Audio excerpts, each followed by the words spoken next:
Hi friends, இன்றைக்கி நம்ம பார்க்க போகிறது ஃபோட்டோகிராஃபி அப்படின்ற ஒரு மூவியோட ரிவ்யூ தான். ஸோ இந்த படம் வந்து பார்த்திங்கன்னா ஒரு ஃபோட்டோகிராஃபரை பேஸ் பண்ண படம்.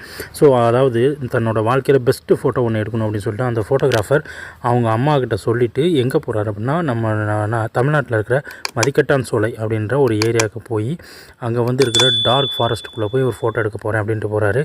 ஸோ அப்படி அங்கே போகிற அவர் எடுக்கிற ஃபோட்டோவால் அவர் நிறைய பிரச்சனைகளை சந்திக்க ஆரம்பிக்கிறாரு.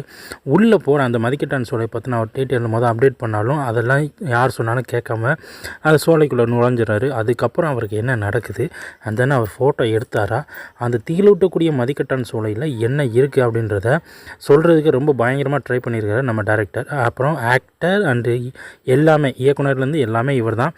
ஸோ இந்த படம் வந்து பார்த்திங்கன்னா மதிக்கட்டான் சோலையில் போன ஒரு ஃபோட்டோகிராஃபர் பற்றின பேஸ் பண்ண ஒரு படம் தான்.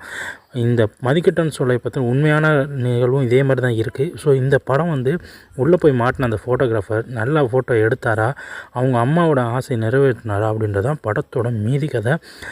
ஒரு த்ரில்லரான ஒரு மூவி அப்படின்னா கண்டிப்பாக இந்த படம் நல்ல ஒர்க் அவுட்டான படம் தான். மியூசிக்கும் பயங்கரமாக ஒர்க் அவுட் ஆகிருக்கு.